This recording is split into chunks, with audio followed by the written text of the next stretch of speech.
은혜의 풍성함을 아십니까? 은혜의 풍성함을 아십니까? 라는 제목으로 오늘 말씀을 전하도록 하겠습니다.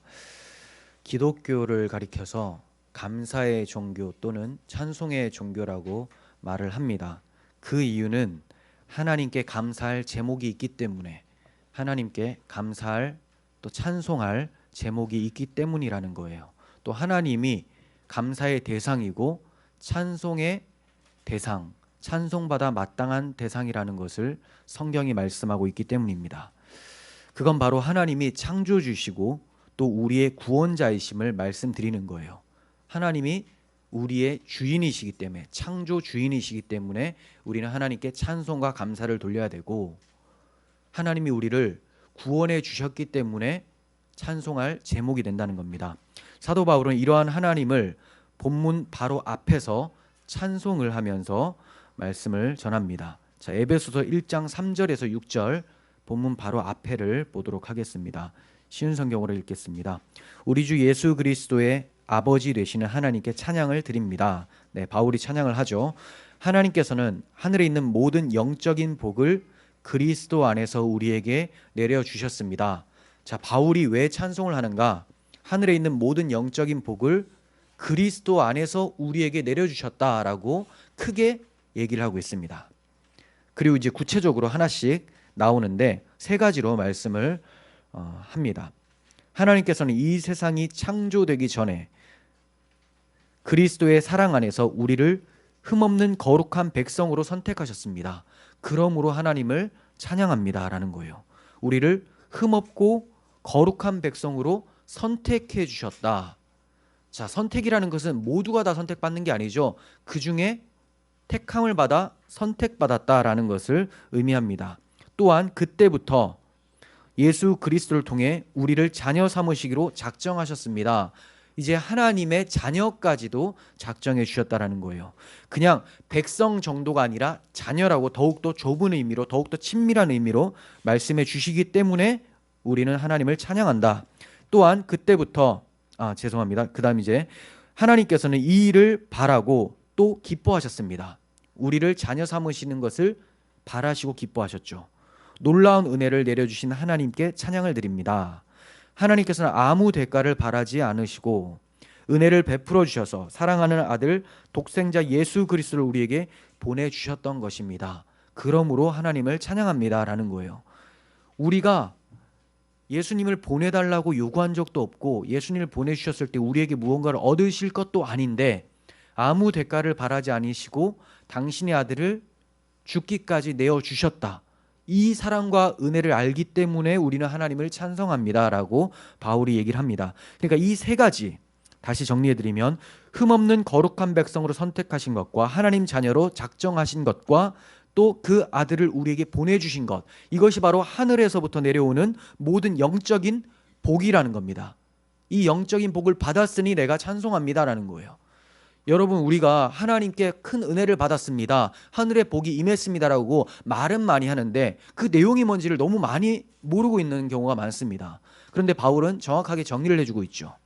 내가 하나님의 백성, 하나님의 자녀, 그 아들을 받은 자다라는, 그것이 바로 우리가 찬송할 제목입니다. 오늘 본문 말씀은 이러한 하나님의 은혜가 성도들의 삶 속에 풍성하게 넘치게 된다는 내용이에요. 이 은혜가 우리가 살아갈 때 풍성하게 경험되어지고 넘치는 사건이다라는 겁니다. 우리는 습관적으로 주일 예배에 참석하기도 하고, 습관적으로 성경 읽고, 습관적으로 신앙적인 모임에 참석하고, 습관적으로 기도하게 되지만 예수 그리스도 안에 있는 은혜의 풍성함과 부유함에 대해서는 너무나 무지한 것이 사실입니다. 이것이 오늘날 교인들의 문제예요. 하나님의 은혜의 풍성함을 잊어버리고 그리스도를 영접은 하고 있지만 겨우겨우 억지로 신앙생활을 하는 경우가 너무 많습니다. 하나님은 풍성한 하나님이며 넘치도록 부요하시지만 우리가 그것을 모르는 것이 문제라는 거예요. 그러니까 우리가 그 풍성한 하나님을 아는 것이 중요하고, 그 풍성한 하나님으로부터 받은 은혜가 넘치도록 풍성하다라는 것을 아는 것이 신앙생활의 승리의 비결입니다. 그럼 오늘 본문의 말씀이 우리에게 제시한 그리스도 안에 있는 하나님의 은혜의 풍성한 은혜가 무엇인지를 좀 구체적으로 살펴보도록 하겠습니다. 먼저 첫 번째, 하나님의 은혜의 풍성함이란 무엇인가? 우리가 그 풍성한 은혜로 구속함을 받았다라는 거예요. 구속함 받은 것. 7절 보시면 우리는 그리스도 안에서 그의 은혜의 풍성함을 따라 그의 피로 말미암아 속량 곧 죄사함을 받았느니라. 여러분이 죄사함을 받았다, 여러분들이 구속함을 받았다라고 한다면 여러분들에게는 풍성한 은혜가 이미 임했어요.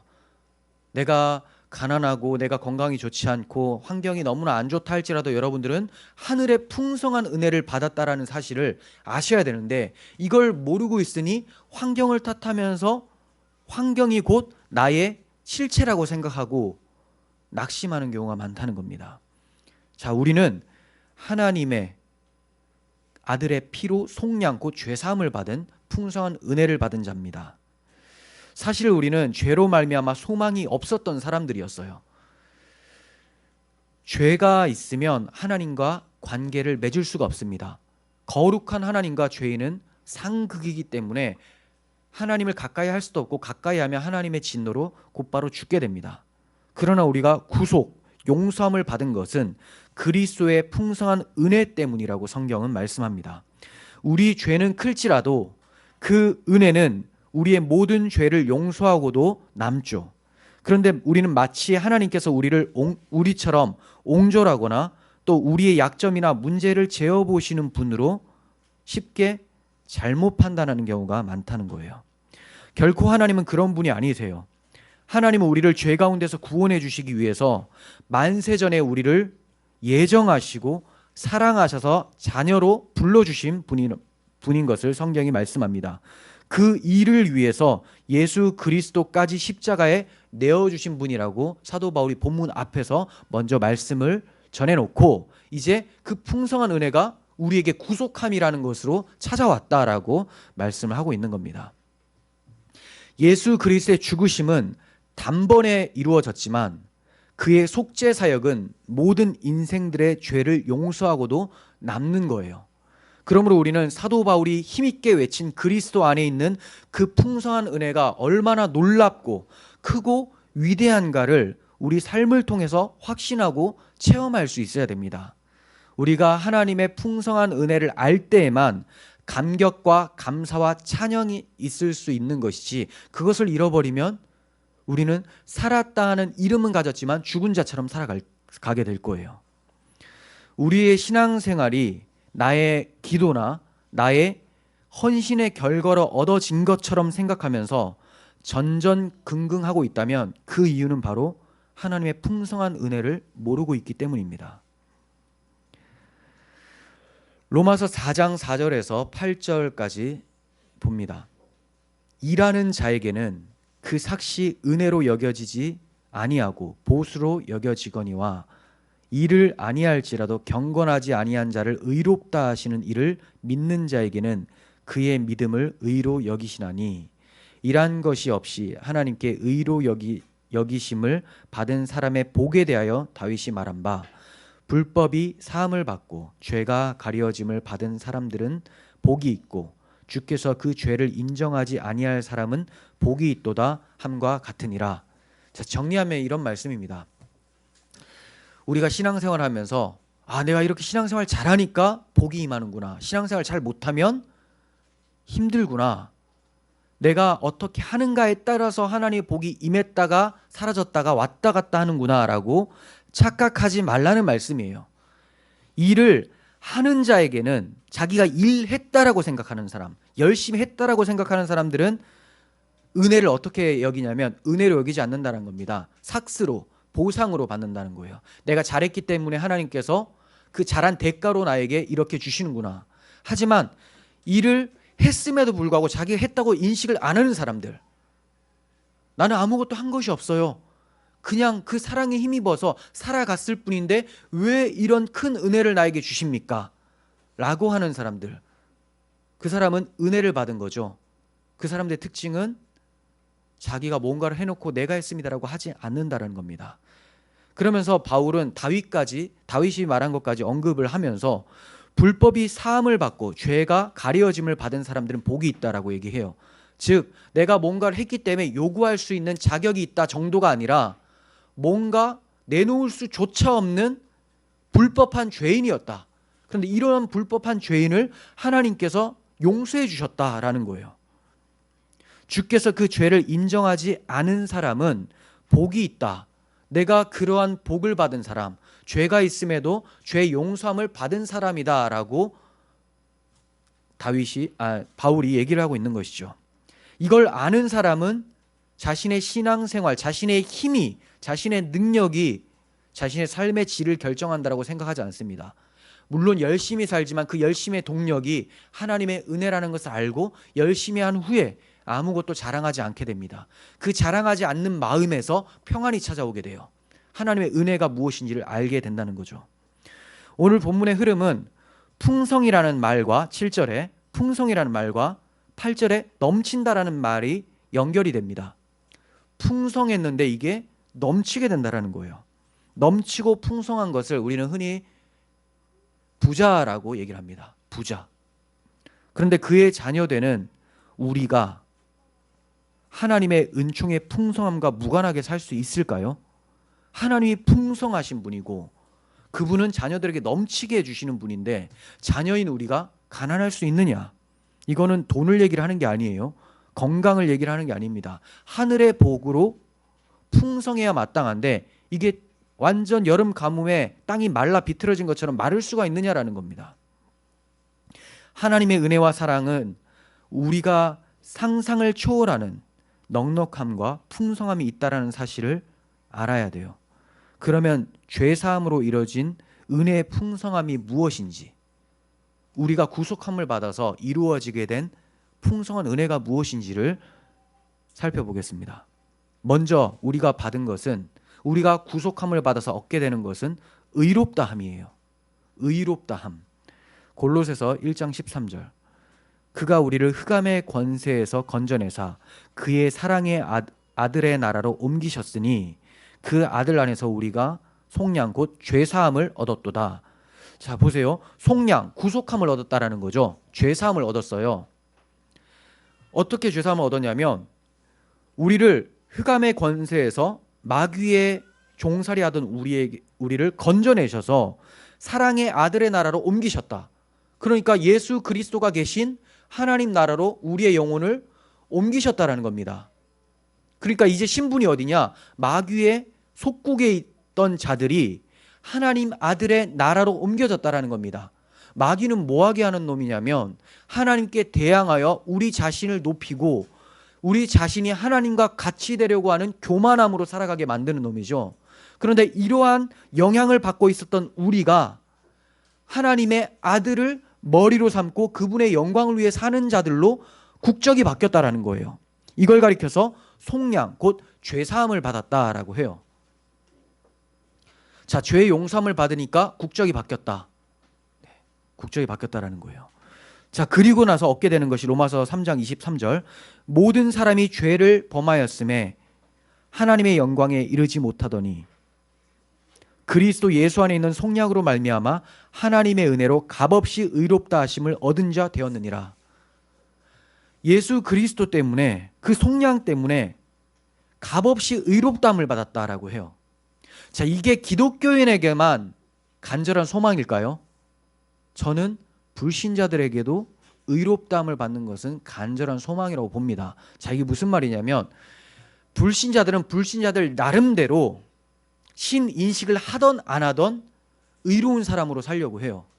그래야지만 내세에 좋은 곳에 가게 될 것이다. 아니면 이 땅에서도 의미 있고 좋은 삶을 살 것이다 라고 생각합니다. 죄 짓고 두 다리 뻗고 자는 사람이 없죠. 자, 그 이유는 뭔가 자신에게 화가 있을 거라고 생각해요. 그래서 나름대로 의로워지려고 한다는 거죠. 그리고 하나님 앞이라는 것을 생각 못할지라도 어떤 절대자 또는 어떤 복과 저주를 내리는 대상 앞에 서게 될 거라고 생각하기 때문에 착하게 살려고 합니다. 그래서 의롭다함을 얻으려고 하는 것은 모든 인류의 수건이에요. 그런데 그것을 얻으려고 하지만 얻을 수 있느냐 못 얻느냐는 다른 것이죠. 자, 불신자들은 열심히 의로워지려고 하지만 절대로 얻을 수가 없습니다. 왜냐하면 하나님 앞에 설 수 있는 의로움이라는 것은 하나님이 인정하시는 의 하나밖에 없습니다. 그럼 무슨 의냐? 하나님과 똑같은 의로움이라는 거예요. 자, 그러면 이렇게 되는 거예요.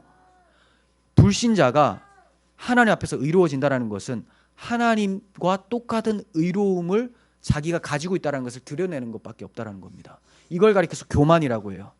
피조물이 창조주와 같은 레벨로 거룩하고 의로워지려고 하는 시도, 자신의 힘으로 그러니까 나 이렇게 거룩하고 의로우니까 창조주 당신도 나를 함부로 대할 수 없다. 나도 당신만큼 거룩하지 않냐 라고 하는 그 모습이 불신자들에게도 동일하게 나타난다는 겁니다. 그가 인식하든 못하든 다 있다라는 거예요. 그런데 성도들에게는 그것이 불가능하다는 걸 느껴져요. 알게 된다는 거예요. 그래서 무엇을 얻게 되느냐? 하나님께서 마련해 놓으신 의로움, 인간들에게는 찾을 수 없기 때문에 하나님의 아들이 이 땅에 오셔서 자신의 의를 넘겨주는 겁니다. 자, 넘겨주는 방식이 뭐냐? 내가 너희를 위해서, 너희 죄를 위해서 십자가를 지고 대신 죽을 것이니 너희가 나를 믿으면 나는 너희의 죄를 가져가는 것이고 너희는 내 의를 가져가는 것이다. 이걸 믿을 때에 하나님 앞에 의롭다함을 얻게 된다라고 말씀해 주신 거예요. 예수님께서 그 이유가 아니셨다면 죽으실 이유가 없다는 겁니다. 우리를 구원해 주시기 위해서, 다른 말로 죄인을 의롭다 해주시기 위해서 죽으셨어요. 그래서 그것을 믿는 자들은 하나님의 영광에 이르게 되었어요. 분명히 사도 바울은 모든 사람이 죄를 범했기 때문에 하나님의 영광에 이르지 못하는 것이 인류 최대의 난제고 문제점이라고 했는데 이것을 우리가 해결하게 되었다는 거죠. 우리의 능력이 아니라 예수 그리스도의 십자가 공로로, 우리는 단순히 믿음으로. 그런데 믿는 것 또한 사도 바울은 은혜의 선물이다라고 얘기를 합니다. 그러니까 우리가 한 것이 아무것도 없고 하나님의 은혜로 믿음이 발생되어서 믿었더니 예수 그리스도의 십자가 공로로 인해서 의롭다함을 받아 하나님 앞에 서게 되는 거죠. 그래서 믿는 사람들은 내세를 두려워하지 않습니다. 불신자들은 내세를 두려워하죠. 심판이 있으면 어떡하나.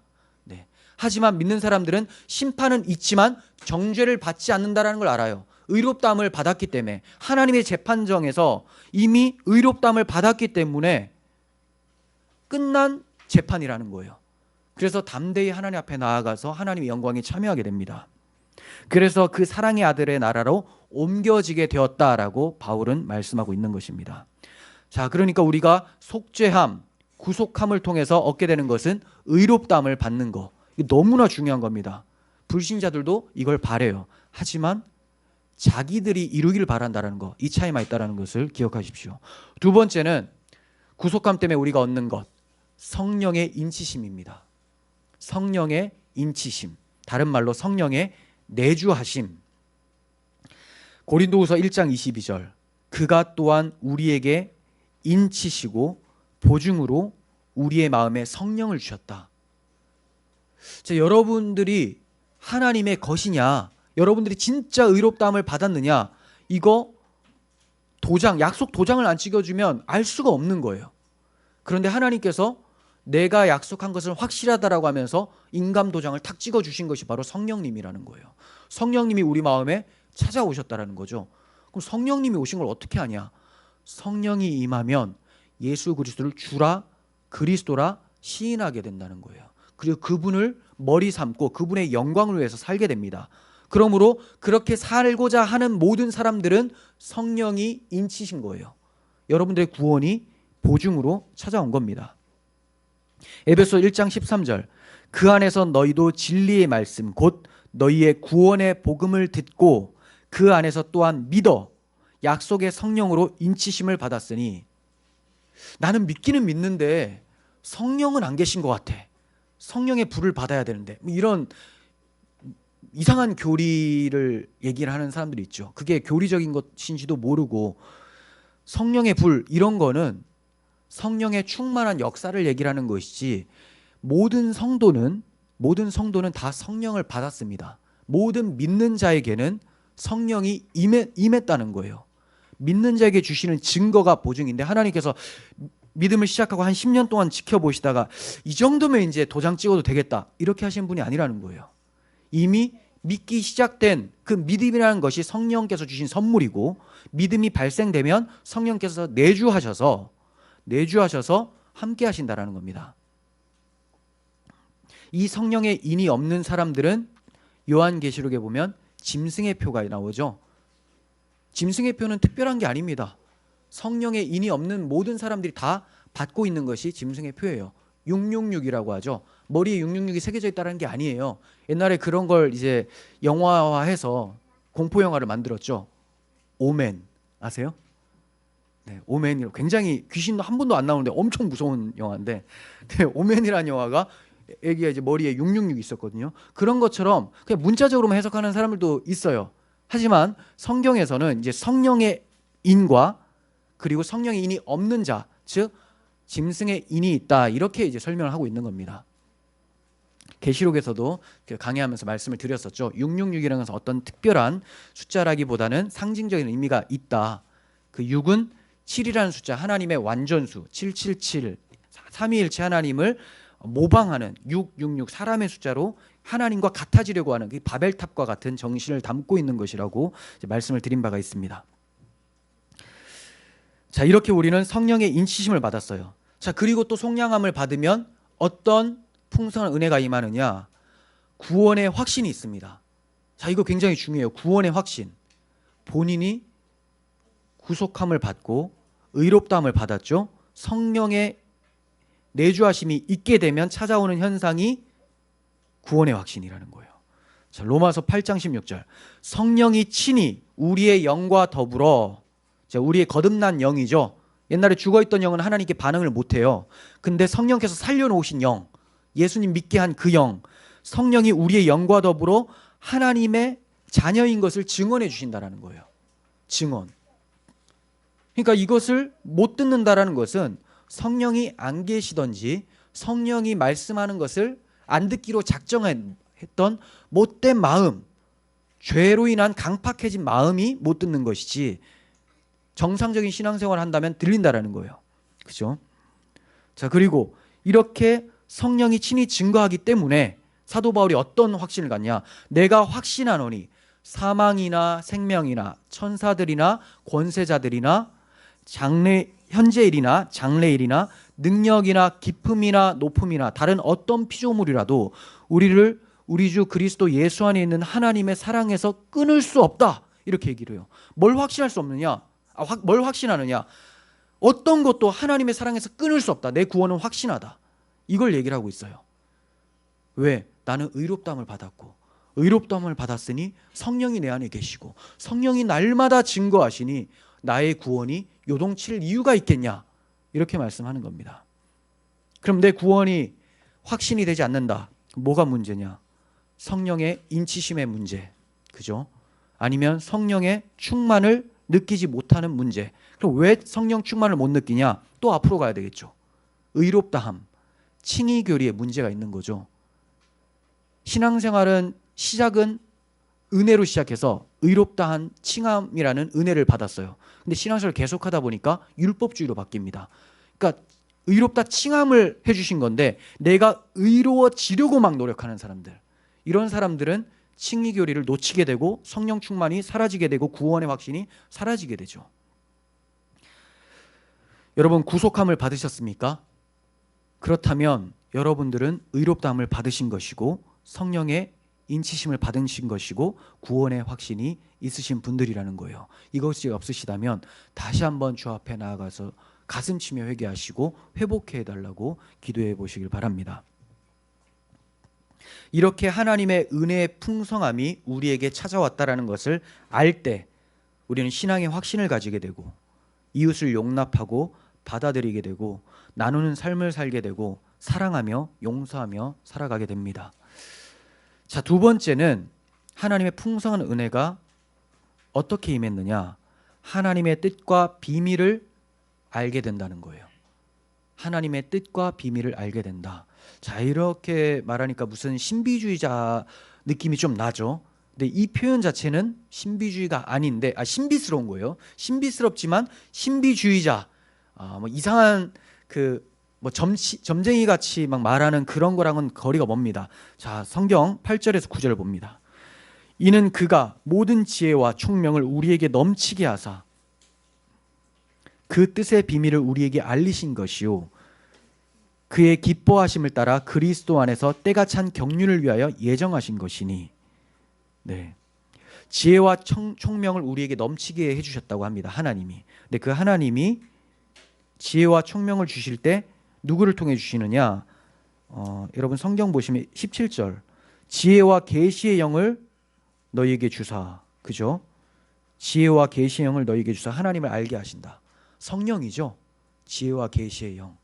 성령께서 우리에게 오셔서 하나님의 뜻과 비밀을 알려주신다는 거예요. 자, 여러분들이 사업을 하는데 어디에 투자해야 되겠다, 누구하고 협상을 하고 친하게 지내야 되겠다, 이런 걸 알려주시느냐? 전혀 그런 거 없습니다. 전혀 없어요. 성경에 언급된 적이 없습니다. 그럼 이건 뭐냐? 그 뒤에 바로 나오잖아요. 그의 기뻐하심을 따라 그리스도 안에서 때가 찬 경륜을 위하여 예정하신 것인데 10절 봅니다. 하늘에 있는 것이나 땅에 있는 것이 다 그리스도 안에서 통일되게 하려 하심이라. 자, 하나님의 목적이 뭐냐? 하늘에 있는 것이나 땅에 있는 것이나 다 그리스도 안에서 통일되게 하려는 것이 하나님의 구원 계획인데 이것을 알려주신다는 거예요. 그러니까 여기에 뭐 나의 사적인 것이 들어가는 것은 없죠. 하나님이 온 만물이 그리스도 안에서, 중요한 단어는 그리스도 안에서요, 그리스도 안에서 통일되게 한다는 걸 알려준다는 겁니다. 즉 그리스도를 알려준다는 겁니다. 자, 이따가 통일되게 된다는 것은 이따가 설명해 드리고, 그리스도 안에서 통일되게 하려면 그리스도께서 무엇을 이루셨는지를 알아야 되겠죠. 복음입니다. 복음을 성령께서 알게 해주신다는 거예요. 성경에서 비밀이라는 단어는 절대로 알 수 없는 무엇을 얘기를 하는 게 아닙니다. 전에는 알 수 없었지만 이제는 밝히 계시된 것을 비밀이라고 얘기를 해요. 지금까지 계속 비밀이면 하나님이 이 성경을 기록할 이유가 없잖아요. 옛날에 비밀이었는데 이제 비밀 아니다라고 알려준 것이 성경 내용이에요. 그럼 그 비밀이 뭡니까? 그리스도의 복음이라는 거죠. 자, 골로새서 2장 2절을 제가 읽어드릴게요. 여러분들 거기 없습니다. 이는 그들로 마음의 위안을 받고 사랑 안에서 연합하여 확실한 이해의 모든 풍성함과 하나님의 비밀인 그리스도를 깨닫게 하려 함이니. 하나님의 비밀은 그리스도다라고 말씀하고 있죠. 비밀을 가진 자가 알려주기까지는 절대로 알 수 없습니다. 하나님께서는 우리를 구원하시는 오묘한 비밀을, 그 구원의 복음을 그분의 자녀된 우리에게 알려주신 거예요. 이거는 마귀도 알지 못했던 거죠. 모두가 알지 못했습니다. 오묘한 구원사, 구속사를 얘기를 하는 거예요. 영원 전부터 하나님의 계획 가운데 있었다가 그 태초가 시작되면서 하나님께서 창세기 3장 15절을 통하여서 여자의 후손이 뱀의 발꿈치를 상하게 하리라는 그 말씀을 통하여서 계속해서 점점 드러내고 계셨다는 겁니다. 근데 이 당시에 알고 있었던 사람이 많았습니까? 전무했었죠. 아담과 하와가 희미하게나마 알고 있었습니다. 구약의 선지자를 통해서 이 비밀이 부분적으로 알려지게 되었고 암시되었어요. 그리고 하나님의 은혜로 귀 있는 사람들만 몇 명이 알게 되었죠. 그런데 하나님의 언약과 계시의 절정인 예수 그리스도 안에서 하나님의 비밀이 완전히 드러나게 된 거예요. 그리스도께서 오시고 십자가에서 죽으심으로 그 비밀이 바로 이거였다라고 하나님이 온 천하에 공개를 하신 겁니다. 그래서 아버지의 품속에 있는 독생자 예수 그리스도를 보게 되면 아버지 하나님의 영광과 은혜와 진리가 충만하다는 것을 성도들은 알게 된다는 겁니다. 성도들은 비밀을 아는 자이기 때문에 예수 그리스도를 보면 그리스도 안에 하나님의 영광이 있다, 하나님의 은혜가 있다, 진리가 있다라는 것을 알게 돼요. 이게 요한복음 1장 14절에 나오죠. 네.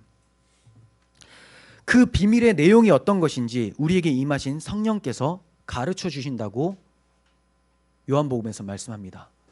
성령이 임하면 여러분들이 이 비밀을 알게 돼요. 요한복음 16장 8절에서 11절. 그가 와서 죄에 대하여, 의에 대하여, 심판에 대하여 세상을 책망하시리라. 책망하신다라는 것은 모르고 있었기 때문에 막 혼내면서 가르쳐 준다라는 거예요. 죄에 대하여라 함은 그들이 나를 믿지 아니하며, 나라는 것은 예수님이죠. 예수님을 믿지 않는 것이 죄다라는 겁니다. 의에 대하여라 함은 내가 아버지께로 가니 너희가 다시 나를 보지 못함이요. 아버지께로 왜 갑니까? 부활하셔서 이제 의롭다함을 나타내시고 하나님의 아들로 선포가 되셔서 하나님 나라로 가신다는 겁니다. 예수님이 부활하지 않으셨으면 의로운 자가 아니시죠. 자, 그런데 이제 내가 너희와 함께 있지 않고 너희가 나를 보지 못하는 것이 의다. 바로 의. 나에게 의가 있다. 11절 심판에 대하여라 함은 이 세상 임금이 심판을 받았음이라. 네, 모든 세상이 그리스도를 배척함으로써 심판이 받았다라는 것이 입증이 된 거죠. 하나씩 더 자세하게 말씀을 드리면 죄는 뭐냐? 하나님이 은혜로 보내신 그리스도를 자기 의를 세우기 위해서 거절한 것, 스스로 하나님의 자리에 앉고자 하는 교만 죄를 의미합니다.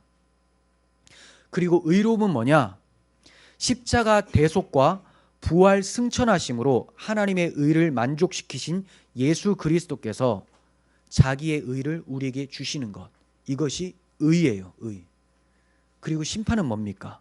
이 세상의 임금 곧 마귀가 십자가에서 머리가 상했다라는 것. 이제 더 이상 하나님의 자녀를 정죄할 수 없고 그리스도를 배척하며 하나님의 자녀를 배척하는 자들은 마지막 날에 심판을 받을 것이다 라는 것을 말씀하는 것입니다. 그러므로 그리스도 안에서 우리는 모든 의심과 모든 회의가 풀어지고 또 하나님의 사랑의 넓이와 깊이와 높이를 깨닫게 되는 거죠. 이 복음을 알게 되기 때문에 죄가 뭔지 의가 뭔지 심판이 뭔지를 알게 되기 때문에 지금까지 우리가 문제시했던 것들, 세상 사람들이 풀지 못했던 의문점들, 도대체 죽어서 어디로 가냐? 죄가 뭐냐? 정의란 무엇인가? 이런 거 기독교가 말해줄 수 있는 거예요. 정의가 뭡니까? 예수 그리스도죠. 그분 외에 정의라는 게 어디 있습니까? 그분 안에서 통일되는 거예요. 이따가 또 말씀드릴게요. 그분 안에서만 다 만물이 회복이 되는 겁니다. 사도 바울은 로마서를 마치면서 이 진리를 명백하게 설명을 하고 있습니다. 로마서 16장 25절. 하나님께서는 내가 전하는 복음 곧 예수 그리스도에 관한 선포로 여러분들을 능히 튼튼히 세워주십니다. 여러분들, 교인들을 세워주는 힘은 복음이다라는 거예요. 그는 오랜 세월 동안 감추어두었던 비밀을 계시해 주셨습니다. 감추어졌는데 이제 비밀이 아니라는 거죠. 여러분들에게는, 로마 교인들에게는 더 이상 비밀이 아닙니다. 그 비밀이 지금 예언자들의 글로 환히 공개되고, 구약의 선지자들이 썼던 글들이 예수 그리스도를 얘기했던 것이라는 것을 이제 사람들이 알게 된다는 거예요. 영원하신 하나님의 명을 따라 모든 이방인들에게 알려져서 그들이 믿고 순종하게 되었다.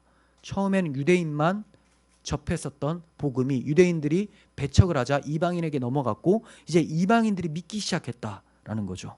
그래서 지금 내가 너희들에게 편지를 보내는데, 로마 교회에게 편지를 보내는데 로마 교회 너희들도 이방인들 아니냐? 근데 믿어서 순종하게 되었잖냐?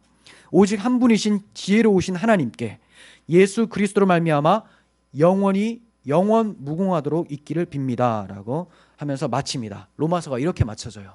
그러니까 바울이 얘기하고자 하는 가장 핵심, 로마서 전체 주제는 그리스도의 복음이다. 감추어졌던 이 비밀이 여러분들에게 계시되었습니다.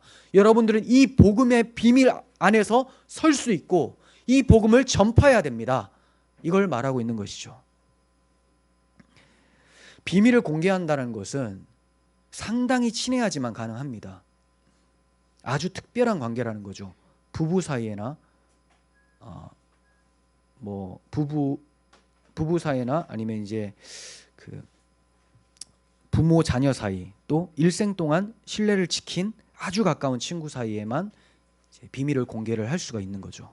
그런데 하나님께서는 하나님의 풍성한 은혜로 우리 죄인들을 사랑의 대상으로 삼고 또 구원의 비밀을 깨닫게 해주신 거예요. 내가 이런 비밀을 가지고 있었다, 너한테 공개해 줄게, 말씀해 주신 겁니다. 여러분들이 그 비밀을 지금 알고 계시다라는 거, 이게 얼마나 큰 특권입니까? 하나님이 여러분들을 누구보다도 친밀하게 특별한 존재로 생각하신다라는 거예요. 부부와 같이, 그래서 너희는 내 신부다라고 했죠. 자녀와 같이, 그래서 너희는 내 자녀라고 했고, 너희는 나의 친구다라고 말씀하셨습니다. 그런 사람들에게만 공개할 수 있는 이 비밀을 우리들에게 공개해 주셨다는 겁니다. 이런 풍성한 은혜를 여러분들이, 우리가 알지 못한다면 어떻게 건강한 신앙생활을 할 수 있겠습니까? 우리가 하나님의 비밀을 가진 자라면 세상에 대해서 두려워할 것이 아무것도 없습니다. 왜냐하면 역사의 열쇠를 가지고 계신 하나님의 비밀을 알고 있기 때문이죠. 이 비밀을 아는 사람은 메마른 땅을 종일 걸어가도 피곤한 줄 모르고 주를 향한 뜨거운 마음으로 주를 사랑하고 죄를 이기고 세상을 이기는 복음의 능력을 가졌습니다. 우리에게 이 능력이 있습니까? 그 능력은 그리스도 안에 있는 은혜의 풍성함을 아는 데서부터 시작이 됩니다. 이 능력으로 살아갈 수 있었으면 좋겠습니다. 자, 이제 세 번째, 하나님의 풍성한 은혜는 모든 것을 통일되게 한다라는 거예요. 모든 것을 통일시키고 또 통일시켰고 앞으로 통일시킬 것이라는 것을 아는 것. 10절, 하늘에 있는 것이나 땅에 있는 것이 다 그리스도 안에서 통일되게 하려 하심이라. 자, 우리가 통일하면 정말 이 지구상에 하나 남은 분단 국가인데 우리나라죠. 통일만 이제 생각하게 됩니다. 근데 이게 어떻게 통일이 가능하느냐? 뭐 서로 친하게 지내고 이런 걸로 안 됩니다. 물론 통일이 될 수 있겠죠. 될 수 있는데 유지가 되는 거, 이게 안 된다는 거예요. 그 안에 또 갈등이 생기고. 자, 그러면 이 남한 내에서는 통일이 되어 있느냐? 안 되어 있죠. 안 되어 있다는 거예요. 지금 땅이 갈라져 있는 거, 이것만 지금 분열이라고 생각하면 안 돼요. 다 갈라져 있습니다. 안 보이는 장벽들이 다 있어요. 다. 자, 이게 어디 안에서 통일되냐? 그리스도 안에서 통일된다는 겁니다. 그리스도 밖에 있으면 가능성이라는 게 없어요. 그리스도 밖에서 이걸 추구하고 추진하는 게 뭐냐? 어떤 탑? 바벨탑이라는 거. 바벨탑.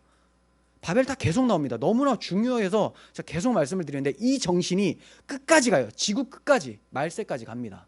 그래서 바벨론이 마지막에 무너졌도다 하잖아요. 계시록 17장에 가면 무너졌도다. 큰 성 바벨론이요. 세상이 바벨탑을 쌓는 연속이기 때문에 그래요. 이 바벨탑을 허물고 그리스도의 성으로 만들 수 있는 것은 그리스도의 복음밖에 없다라는 것을 말씀하고 있는 겁니다. 로마서 11장 36절 보시면 이는 만물이 주에게서 나오고 주로 말미암고 주에게로 돌아감이라 그에게 영광이 세세에 있을지어다. 아멘. 만물이 주에게서 나왔어요. 그러면 당연히 주에게로 돌아가야 되죠. 근데 주께 돌아가지 않으려고 하는 것, 이게 문제인 거죠. 자, 주께 돌아가는데도 누가 역사하냐? 주로 말미암는다고 하죠. 다 주님이 하시는 거예요. 그 원동력도 주님입니다. 그 주님께서 복음으로 우리를 변화시키면 주님께 돌아가서 그 안에서 통일된다는 거죠. 머리가 60억 개가 있는데 그리스도인들은 하나이신 머리 그리스도께로 모여진다는 거죠. 그게 통일이라는 겁니다. 땅에 있는 것들과 하늘에 있는 것들. 자, 이걸 좁은 의미에서는 하늘에 있는 천상의 교회, 땅에 있는 지상 교회를 얘기를 하는 거예요.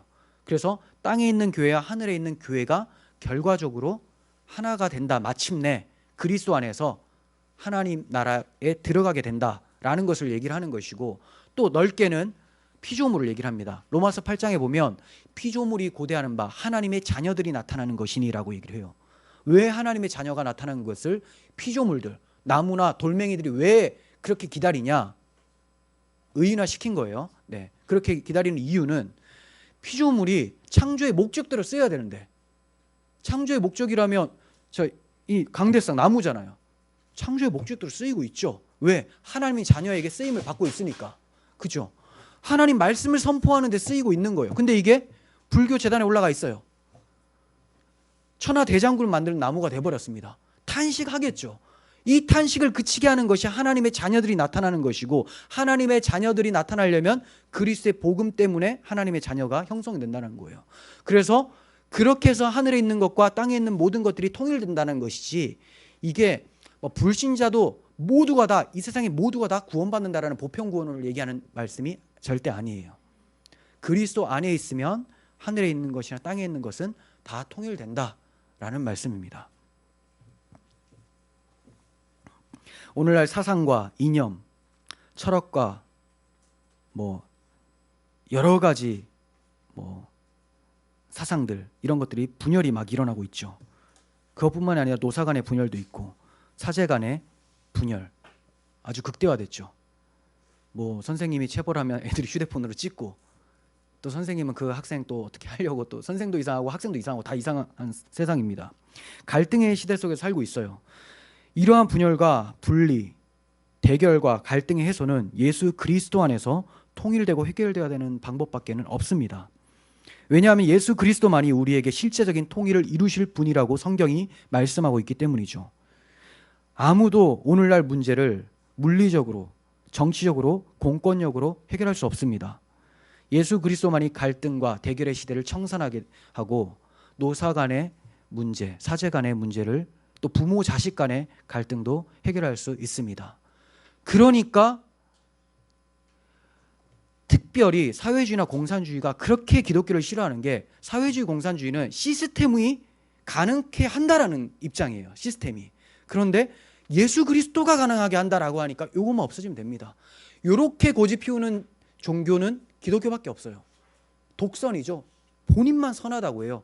근데 성경이 요 길밖에 없다고 했기 때문에 우리는 그걸 외치는 것이고, 우리가 선한 게 아니라 그리스도가 선하다고 외치는 것이고, 이 방법만이 살 길이라고 하나님이 말씀하셨기 때문에 믿는 것이죠.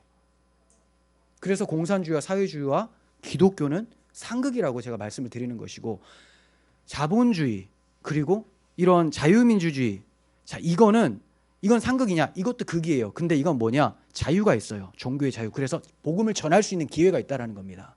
근데 공산주의는 물리적으로 그걸 박해하기 때문에 제가 상극이라고, 더 심하다고 말씀을 드리는 거예요. 어쨌든 어떠한 체제이든지 제일 중요한 것은 체제로서 하나님 나라가 임할 수가 없다. 그러므로 기독교인들은 뭘 해야 되냐? 복음 전하는 것밖에 없다는 거예요. 여러분들이 평화주의자라면 복음을 전하셔야 돼요.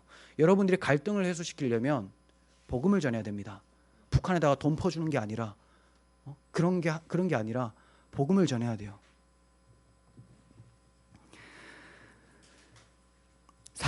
네 번째 말씀드립니다. 그리스도 안에 있는 풍성한 은혜로 유대인이나 이방인이나 구별 없이 구원해 주신다라는 내용, 이걸 우리가 받았습니다. 유대인이나 이방인이나 구별 없이 우리를 구원해 주신다. 이게 우리가 받은 풍성한 은혜입니다. 우리는 이방인입니까? 유대인입니까? 이방인이죠. 이방인 중에서도 굉장히 먼 이방인이에요. 터키 지역은 가깝기라도 하죠. 이스라엘하고 이집트나. 우리는 아주 멀어요. 근데 이 먼 거리까지 복음이 왔어요. 저 복음의 운동력은 대단하죠. 왜 그러냐? 하나님의 능력, 성령의 능력이기 때문에 막을 자가 없는 거예요. 그래서 중국의 그 박해 가운데서, 북한의 박해 가운데서 복음은 계속해서 확장되고 있어요. 얼마 전에 제가 링크를 걸어드렸나요? 그 미국 목사님이 중국인들과 그 복음 성경 공부를 하다가 그 중국 사람들이 우리가 미국인 신자들과 같이 되기를 원합니다. 기도해 주세요라고 했더니 아닙니다. 우리는 그렇게 기도할 수 없습니다. 우리가 당신들처럼 되기를 기도합니다라고 얘기를 했습니다. 왜냐하면 그들은 십자가가 불에 타고 아이들이 잡혀가고 박해를 당하는 가운데서도 예배를 드리며 복음을 외쳤습니다. 근데 미국과 같은 경우, 우리라고 보시면 돼요. 한국과 같은 경우 40분 1시간 거리지만 오려고 하지 않습니다. 1시간의 예배지만 드리려고 하지 않아요. 그렇지만 여러분들은 3박 4일 동안 걸려서 여기까지 왔고 3일 동안 말씀을 들으면서 졸지도 않고 계시지 않습니까? 라고 얘기를 합니다. 이 능력이 바로 성령의 능력이죠. 어떠한 것도 복음을 막을 수가 없어요. 그래서 지금 우리가 있는 한국까지도, 이방인 우리에게까지도 복음이 전해지게 됐습니다. 그러니까 얼마나 큰 은혜고 풍성한 은혜입니까? 이렇게 받은 것도 너무 감사한데 그 은혜의 풍성함이 유대인과 이방인인 우리들과 동일하대요. 유대인은 구약시대 때부터 하나님께서 백성이라고 엄청 끔찍히 아껴주셨던 사람들이잖아요. 근데 동일한 은혜래요. 동일한 은혜. 이게 얼마나 큰 은혜입니까? 13절에서 14절 봅니다. 그 안에서 너희도, 너희라는 것은 누굽니까? 에베소 교인, 터키 지역 사람들이에요. 너희도 진리의 말씀 곧 너희의 구원의 복음을 듣고 그 안에서 또한 믿어 약속의 성령으로 인치심을 받았으니, 우리도 인치심을 받았고 유대인들인 사도, 우리도 똑같은 성령으로 인치심을 받았고 너희도 성령을 반만 받은 게 아니라 똑같이 받았다. 이는 우리 기업의 보증이 되사 그 얻은 것을 속량하시고 그의 영광을 찬송하게 하려 함이라. 자, 14절에서는 갑자기 우리라고 합니다. 13절에서는 너희라고 분명히 얘기를 했는데 이방인인 너희. 근데 이제 14절에서는 우리 기업이라고 했을 때 이 우리는 유대인을 얘기를 하는 게 아니에요. 유대인 사도들과 함께 에베소 교인들까지 얘기합니다. 국적과 신분과 계급과 모든 것을 다 초월한 우리들, 그리스도 안에서 통일된 우리들은 기업의 하나님의 기업의 보증이 되었다. 하나님의 재산이 되었다라는 겁니다. 우리가 하나님의 것이 되었고 하나님이 우리 안에 계시다라는 것이 얼마나 큰 풍요로운 은혜입니까?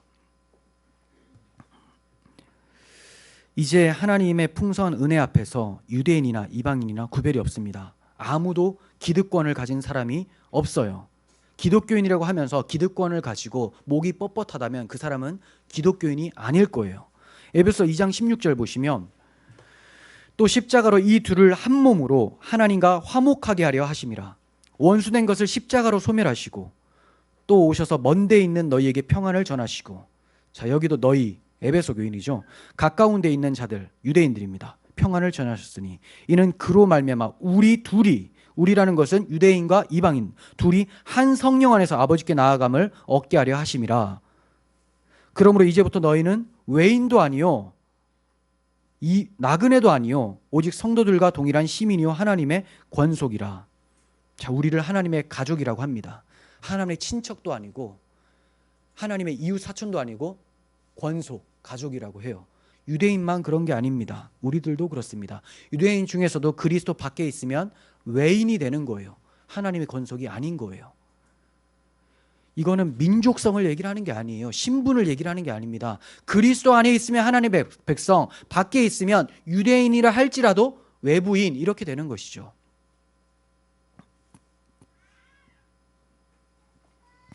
이 풍성한 하나님의 은혜를 안다면 바울의 말처럼 그의 영광을 찬송하게 될 것입니다. 이러한 찬송을 하도록 하시기 위해서 하나님께서는 그 아들을 우리에게 내어주셨고 그 아들의 영을 우리에게 보증으로 주셨습니다.